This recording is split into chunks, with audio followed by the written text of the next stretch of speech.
નમસ્કાર, ત્રિશુલ ન્યૂઝમાં આપનું સ્વાગત છે. જોઈએ આજના મુખ્ય સમાચાર. રાજ્યની યુનિવર્સિટીમાં મેરિટ પ્રમાણે પ્રમોશન અપાશે. આ માસ પ્રમોશનમાં રાજ્યની યુનિવર્સિટી અને કોલેજોમાં અભ્યાસ કરતા બીજા, ચોથા તેમજ છઠ્ઠા સેમેસ્ટરના વિદ્યાર્થીઓનો સમાવેશ થશે.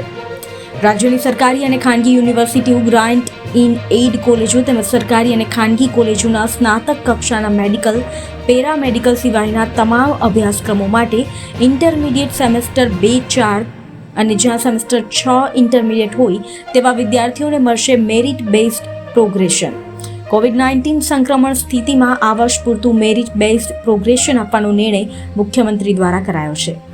શિક્ષણ મંત્રીએ ઇન્ટરમીડિયેટ સેમેસ્ટરના વિદ્યાર્થીઓને અપાનારા મેરિટ બેઝડ પ્રોગ્રેશનની પદ્ધતિ અંગે વિસ્તૃત સમજ આપતા જણાવ્યું કે આ હેતુસર માર્ક્સની ગણતરી માટે 50% ગુણ આંતરિક મૂલ્યાંકનના આધારે અને બાકીના 50% ગુણ અગાઉના સેમેસ્ટરના આધારે અપાશે.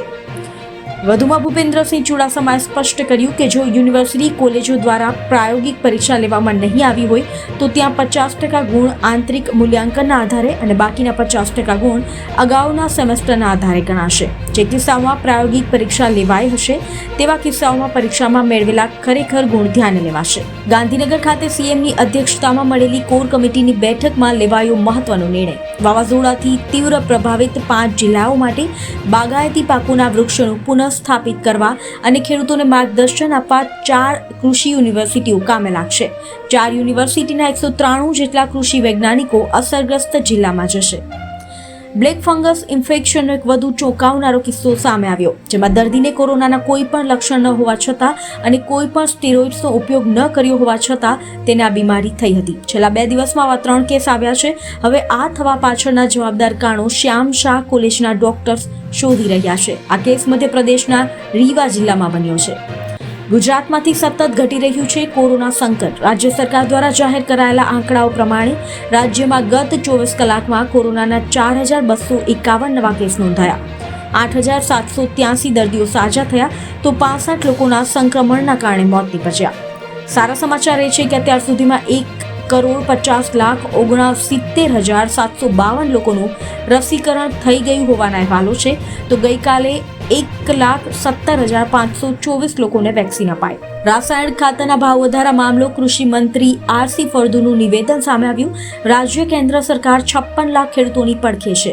ખાતરની એક બેગ પર 700 રૂપિયાની સબસિડી અપાશે.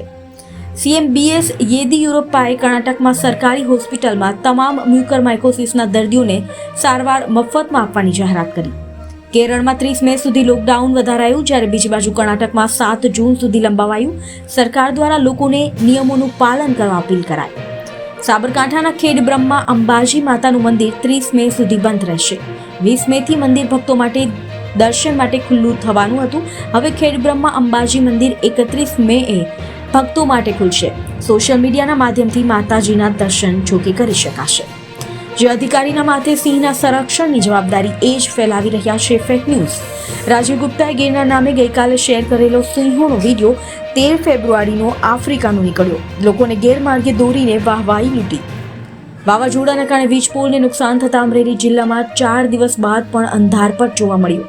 રાજુલા, જાફરાબાદ અને સાવરકુંડલા સહિતના વિસ્તારોમાં વીજ ગુલ થઈ જતા અનેક ગામોએ હાલાકીનો સામનો કરવો પડી રહ્યો છે. હજુ પણ 90% ગામોમાં વીજ પુરવઠો ખોરવાયેલો છે. જો કે 40 જેટલા ગામોમાં વીજ પુરવઠો કાર્યરત થયો. હજુ પણ વીજ પુરવઠો કાર્યરત ન થતા લાઇટ વિના લોકો હેરાન પરેશાન થઈ રહ્યા છે. વાવાઝોડા બાદ અસરગ્રસ્ત ગામડાઓમાં પાણીની સમસ્યા. પીવાના શુદ્ધ પાણી માટે ગામ લોકોના વલખા. વીજ પુરવઠો ખોરવાતા ગામડાઓ સુધી પાણી પહોંચાડવું મુશ્કેલ બન્યું. ચેતવણી, બાળકોમાં મ્યુકરમાઇકોસિસનો દેશનો પ્રથમ કેસ ગુજરાતમાં આવ્યો. 13 વર્ષનું બાળક કોરોના નેગેટિવ થયા બાદ તેને મ્યુકરમાઇકોસિસથી ચેપિત બન્યો. તો આ હતા આજના મુખ્ય સમાચાર. જો આ વિડીયો આપ ફેસબુકમાં જોઈ રહ્યા છો તો વિડીયો લાઇક અને શેર જરૂરથી કરજો. સાથે જ અમારા ત્રિશુલ ન્યૂઝના પેજને પણ લાઇક કરજો. અને આ વિડીયો આપને ગમ્યો હોય તો લાઇક અને શેર જરૂરથી કરજો. આપનો અભિપ્રાય પણ અમને કમેન્ટ બોક્સમાં જણાવજો કે અમારો આ પ્રયાસ તમને કેવો લાગ્યો. આ સાથે જ દરરોજના મુખ્ય સમાચાર મેળવવા માટે અમારી ચેનલ ત્રિશુલ ન્યૂઝ સબસ્ક્રાઇબ કરવાનું ભૂલતા નહીં. ધન્યવાદ.